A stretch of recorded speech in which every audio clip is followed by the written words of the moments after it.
제가 대해서. 이제 그 영상 같은 걸 좀 볼 수 있었으면 좋았을 텐데 그러니까. 출석하는 거 말고 네, 앉아있는 거. 그렇죠. 말하는 제가 거. 이제 네. 예전에 법사에 있을 때 자주 겪어봤던 사람이라서 굉장히 허풍이 세고 네. 자기가 센 척하는 걸 되게 그렇죠. 좋아하는 네, 사람이거든요. 그렇죠. 이제 그런 게 남아 있는지 뭐 이런 것들 제가 좀 볼 수 있었으면 좋았을 텐데. 그것도 중계에 대해서는 사실은 이게 반드시 중계를 해야 되는 건 아니지만 이 정도로 국민을 상대로 이거 내란죄를 저지른 자에 대해서는 이 정도면 중계를 해도 된다. 재판에 대해서. 저는 그렇게 보여지거든요. 그래야 직위원 판사도 다른 생각을 하지 않고 국민들이 다 생생하게 같은 재판을 받는데 어떻게 판사의 판결을 저렇지? 그거를 알 수 있기 때문에 저는 중계도 좀 글쎄요. 특검법에는 좀 그런 중계까지도 그런 요소가 좀 들어가야 되지 않을까. 헌법재판소에서 우리가 그 재판 진행될 때는 동영상이 나중에 나왔죠. 직접 중계는 안 되더라도 나왔잖아요. 그러니까 네. 이제 변호사들이 특히 보면서 아 이게 어떻다 이렇게 평가도 할 수 있고 했었는데 네.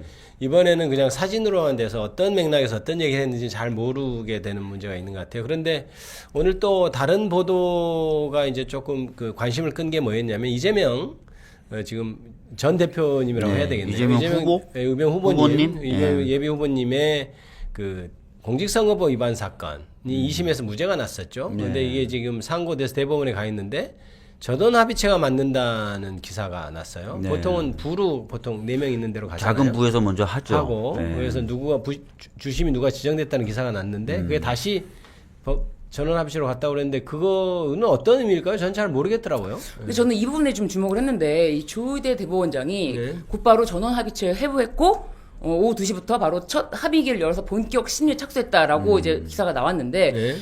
통상 전원합의체 사건은 주심 대법관의 의견에 의해서 전원합의체로 회부가 되는데 이 사건의 경우에는 조의대 대법원장이 직접 나도 이 사건에 좀 전원합의체를 열어서 관여를 해야겠다라고 했던 부분 이게 좀 심상치 않다라는 저는 생각이 들거든요. 네. 이 재판의 결과가 앞으로 추가적으로 최후에 어떻게 날지를 떠나서 보통 주심 재판관이 이 정도 사건이면 전원합의체 회부를 해야 되겠다라고 하는데 이거는 조희대 대법원장이 이거 나도 이 사건에 관여를 해야 된다.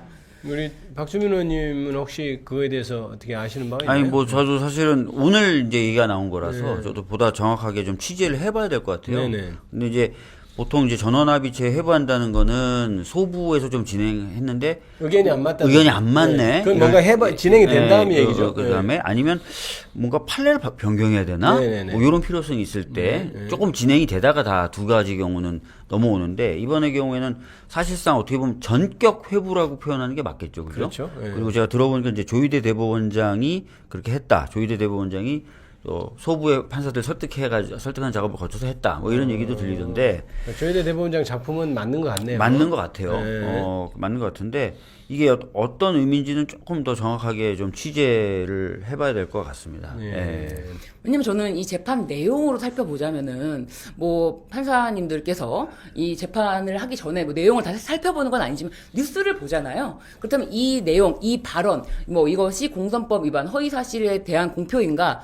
뭐 누군가를 안다 모른다 내가 그럼으로 인해서 뭐 협박을 받은 그런 말의 취지 그리고 이 마치 골프를 친 것처럼 사진을 조작했더군요 이 발언입니다.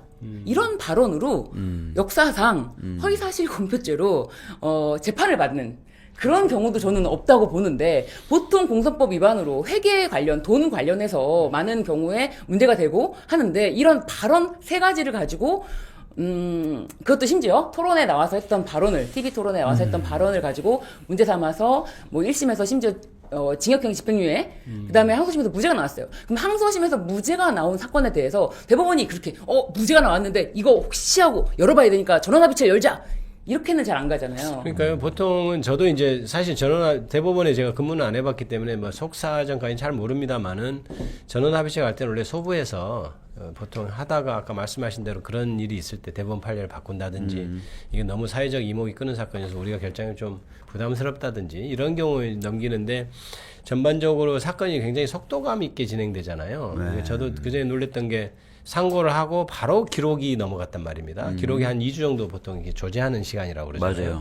그렇게 해서 걸리는데 신속하게 지금 법원에서 처리를 하고 있고 검찰도 바로 상고이어서 바로 써내서 지금 생각보다 사건 진행이 빨리 되고 있는데 대법원 전원합의체로 또 가면 사건이 조금 더 늦어질 수도 있잖아요, 원래. 원래는 소부에서 하는 이유가 그렇죠. 속도가 빨리 늦게 하라- 하기 위해서 빨리 하라는 하는 거니까. 거잖아요. 예. 전원합의체로 가면은 보통 소부에서 끝나는 사건에 비해서는 시간이 걸린다. 이게 그렇죠. 이제 예. 일반적인 거죠. 일반적인 예. 거죠. 아무래도 근데 이제 조희대 대법원장을 했다면 본인도 거기에 목소리를 내고 싶었던 건지 아니면 정말 선회하면 선회는 좀 하기는 어려운 상황이면 합니다. 조희대 대법원장이 어떻게 임명된지를 보면 그렇긴 하나 좀 이건 이목을 끄는 사건이니까 대부분 전화합의체 하는 게 적정하겠다 이렇게 판단했을 수도 있는데 선회를 하면은 그렇고 나쁘게 판단하면 아까 신 변호사님 그렇죠. 말씀하신 대로 이제- 조희대가 뭔가 영향력을 행사해 보려고 하는 그렇죠. 여러 그 스펙트럼으로 게 이제 있죠. 제가 판단해 보는데 말씀하신 대로 좀 본인의 영향력을 좀 행사해 보고자 하는 게 아닌가 이런 걱정이 좀 됩니다. 지금 조금 더 알아보고 네. 저희들이 저는 합의체 사건에 대해서 조금만 더 설명을 네네, 드리면 그렇죠. 네. 예. 헌재에서 이제 평이하듯이 그런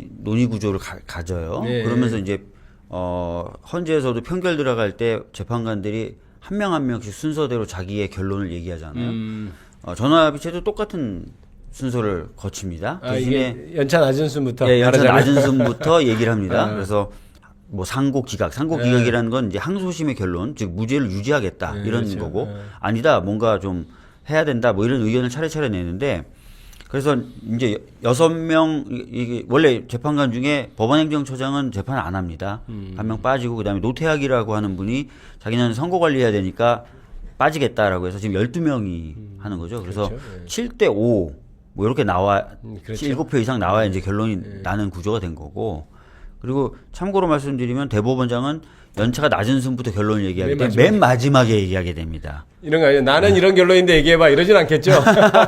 그러진 않겠죠. 예. 네, 그런 식으로 진행된다. 이렇게 말씀 좀 드리겠습니다. 네, 과거 전원합의체 사건을 좀 보면 유명했던 사건을 볼까요? 이석기 통진당 내란선동 사건이라든지 한명숙 전 국무총리 정치자금법 위반 혐의 사건, 그다음에 땅콩해양에서 조현아 전무가 항로 변경한 거, 그거 이제 대부분 전원합의체를 판결했는데 아무래도 사회적 이목을 끄는 사건은 전원합의체에서 하는 경우가 있긴 있는 것 같아요. 근데 이거는 어떻게 되는지 조금 더 저희들이 취재해보고 말씀드리도록 하겠습니다. 저도 지금 할 시간이 조금 조희대 부족했어요. 대법원장께는 저는 드리고 싶은 말씀이 지금 어떻게 보면은 우리나라 국가를 상대로 국민들을 상대로 내란을 선동한 윤석열 내란 우두머리 피고인이 재판정에 지금 있는 이런 것에 대해서 좀 더 심도 깊게 살펴보시고 지기현 판사가 지금 소송지 제대로 잘 하고 있는 거 이거 좀 문제 있는데 이런 생각을 못 하실 망정 그렇죠. 지금 항소심에서 무죄가 나왔고 항소심 그 판결문이 굉장히 자세하고 그렇죠. 디테일하고 변호사님께서 보셨을 때 네, 네. 그렇죠. 저희도 읽어보니까 그렇더라고요. 더 이상 첨언이 필요가 없는 정도의 판결문이 나왔습니다. 그런데 이거는 내가 관여해야 돼라고 한 그 부분 이거는 직접 조 대법원장이 전압으로 해보았다라는 것은 뭐 보도가 나왔으니까 드리는 말씀인데 참 저는 개인적으로 유감이다라는 생각이 듭니다 진짜. 저희도 확인해보고 예. 더 말씀드리도록 하겠습니다. 자, 그러면 지금부터 잠시만 주목해 주시기 바랍니다. 제가 구독자분들을 위해서 선물 하나를 준비했는데요. 제가 항상 여러분들께 드리는 말씀이 있습니다. 뉴스만 평소에 잘 챙겨보셔도 돈이 되고 돈을 벌 수 있다라고 말씀을 드렸는데요. 여러분들은 여기 보시는 삼성전자 뉴스를 보고 어떤 생각이 드세요? 아니면 정치인들의 뉴스, 날씨 뉴스를 보고는 어떤 생각이 드시나요? 그냥 뉴스만 보고 끝내는지 아니면 이 뉴스를 어떻게 이용할 수 있는지 이 부분을 고민하고 계시는지를 되물어보고 싶습니다. 그 이유가 뭐냐 하면 제가 지난번에 여러분들께 뭐라고 말씀을 드렸었죠? 지금은 반도체 섹터를 눈여겨보셔야 한다고 말씀드렸습니다. 그리고 나서 이런 썸네일들 뉴스를 통해서 많이 보셨을 겁니다. 반도체 내용이 이슈가 됐을 때 부자들은 어떻게 생각한다? 반도체 관련주들은 뭐가 있는지, 어떤 종목이 가장 좋은지, 어디에 투자해야 돈이 몰리는지 자연스럽게 생각한다고 제가 말씀을 드렸죠. 그 이유가 뭐냐 하면 부자들이 봤을 때는 이슈가 곧 돈으로 이어지고 그 이슈가 나에게 돈을 벌어준다는 경험적 확신이 있기 때문에 부자들은 항상 이런 사회적 이슈를 관심 있게 챙겨본다고 제가 말씀을 드렸습니다. 이번에도 마찬가지인데요. 제가 지난번에 시청자분들과 함께하는 주식으로 수익 내기 이벤트를 진행했었죠. 당연히 100% 무료로 진행을 했었고요. 여기 보시면 아시겠지만 제가 지난번에도 구독이라고 보내주신 모든 시청자분들께 반도체 관련주 중에 가장 크게 급등할 딱 한 종목, 많은 종목도 아니라 한미반도체 한 종목을 여러분들께 추천드렸어요.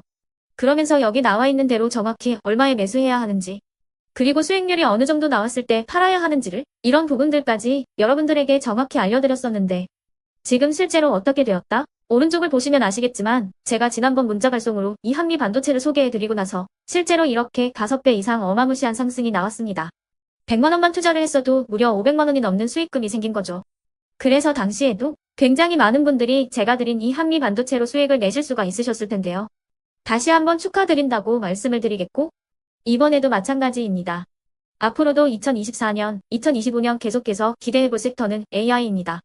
그 중에서도 AI 반도체는 그 누구도 부정할 수 없는 미래 성장 산업입니다. 그러면 우리가 어떻게 생각해 볼 수 있을까요?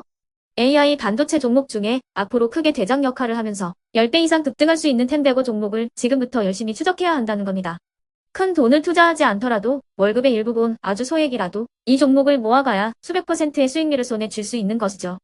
지금 여러분이 보고 계시는 이 유튜브 또한 AI 반도체와 아주 밀접한 연관이 있고 반도체야말로 대한민국의 핵심 산업으로 앞으로 더더욱 시장은 성장할 수밖에 없습니다. 그렇기 때문에 제가 이번에도 뭘 보내드리고 있냐면 지난번과 똑같이 구독이라는 문자를 보내주시면 제가 AI 반도체 관련주 중에 앞으로 대장주 역할을 하면서 주가가 가장 크게 급등할 한 종목을 여러분들께 문자 발송으로 종목명과 사고 파는 시점을 모두 알려드릴 건데요. 그 문자를 받고 여러분들이 주식으로 돈 버는 연습을 한번 해보셨으면 좋겠고요. 혹시라도 나는 주식을 하지 않는다 하시는 분들은 주변에 주식하시는 지인분들에게 말씀을 해주셔도 되고요. 아니면 연세가 있으셔서 투자가 어렵다 하시는 분들은 이 종목을 자녀분들에게 한번 사봐라. 이걸로 한번 수익을 내봐라. 이렇게 조언을 해주실 수도 있는 거겠죠. 그래서 지금 이 영상을 보시는 시청자분들 중에 나도 이번 종목이 좀 궁금하다 하시는 분들은요. 누구나 상관없이 그리고 어느 시간대나 상관없이 부담 없이 010-2514-5930번으로 구독이라는 문자 보내주시면 제가 이번에도 똑같이 무료 추천 급등주 문자를 보내드리겠습니다. 이해되시겠죠? 제 번호 010-2514-5930번으로 구독이라는 문자 보내주시면 여러분들이 직접 이슈를 통해서 돈 버는 연습을 해보실 수가 있는 거고 제가 돈을 받는 것도 아니고 투자를 대신해 드리는 것도 아니기 때문에 부담 없이 신청해 주시면 되는 겁니다. 그리고 수익이 나면 저는 다른 것은 하나도 바라지 않습니다. 제 채널에 구독, 좋아요 한 번씩만 눌러주시라 이렇게 다시 한번 말씀을 드리겠습니다.